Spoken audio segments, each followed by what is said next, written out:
When people tend to think of the sprawl, I think a lot of the time think of it as a reaction to this. And so, that makes it cold, but he wants to drop his hips to the ground.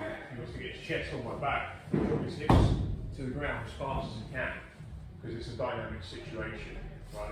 He has to get his hips down. So the sprawl's going to look like it's going to look like, right? And you end up, really collapsing down a lot of the time, so a lot of this changes.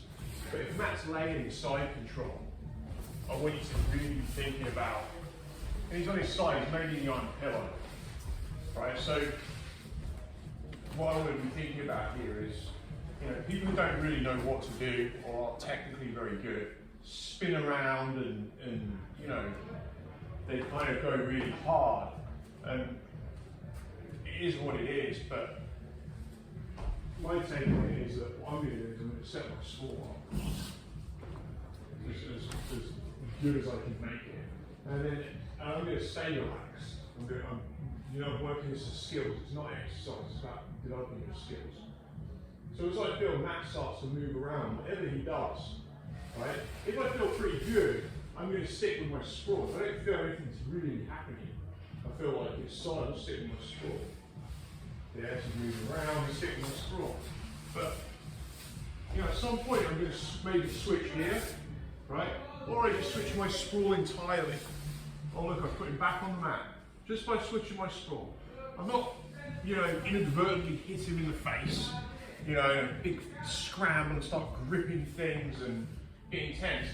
All I've done is switch my weight distribution and it's knocked him under.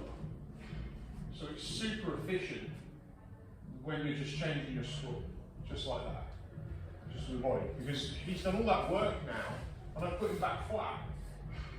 Yeah, so he's in the iron pillow, he was in a safe position. I've set my sprawl up. And all I'm really going to be doing here in these two things is, if he tries to go to the guard, he's trying to go to the guard, I put my leg through, right? And the more I can keep my leg ahead, the harder it's going to be for him to get the guard back. So we're trying to wrap his legs around. He's only got three real options. So I would just sit for it, right? If he starts to come up, which is what he did then, I look to switch and get this way. And if I get it, if I get it right, look, I can use my sprawl just to knock him over with my body weight. I'm not having to grab his arms or start gripping things randomly. It's a fight. I just mechanically just knocking him over. And I start taking my underhook, and look where we are. We're in a pretty decent position, even though he's keeping his elbows. So I'm just switching my weight distribution around.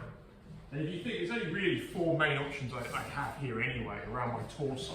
And that's how you want to be thinking, not thinking about the arms, which can do lots of things, but have no leverage.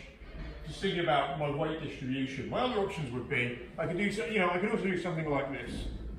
So I'm putting all my weight in my shoulder, right, to knock him over.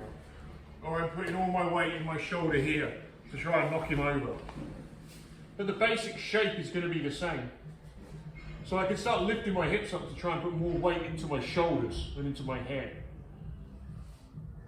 If Matt tries to roll me now, roll me like you're trying to roll me or whatever, yeah, I'm going to have to sprawl to stop him.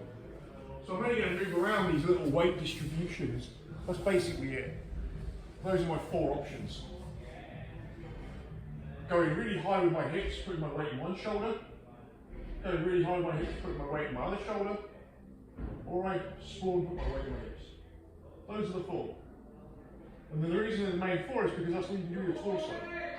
This is all that really matters. This is all nonsense. These drive, that's where your power comes from, which is why your feet, you don't really want to be having a sprawl like this, or most of the time this isn't a good idea. You want to have connection to the ground. Now I'm just switching through the four positions, and I don't want my arms in a place where they're going to make me vulnerable. Right? I don't want to put my arms out like this or I can grab them or whatever. So I can place the hand position a bit like, so I'm here, so he's starting to get on his side, so maybe I need to switch and drive through my shoulder. So when I'm driving through my shoulder, my hips are going to start coming up, which makes me vulnerable to him rolling me towards my head. He tries to roll me, yeah. And so now I put my sprawl in. Yeah, so he's felt the weight just drop back to my right hip. Yeah, this is now opened up so he can move his shoulder into me. So I'm just trying to feel what I need to do. And it's basically two sprawls. And it's kind of like a sprawl foot position, but where I'm going to start stacking, taking my hips, because this drops the weight. If my hand wasn't here, my weight, this is obviously him, right? My weight's going into my shoulders. So my hips go up to put weight into these points. And we're just moving the two platforms against each other. Does that make sense? So let's just grab a partner, get in the iron pillow, and just have a go at that idea. We're just moving around together. It's not very intense, this.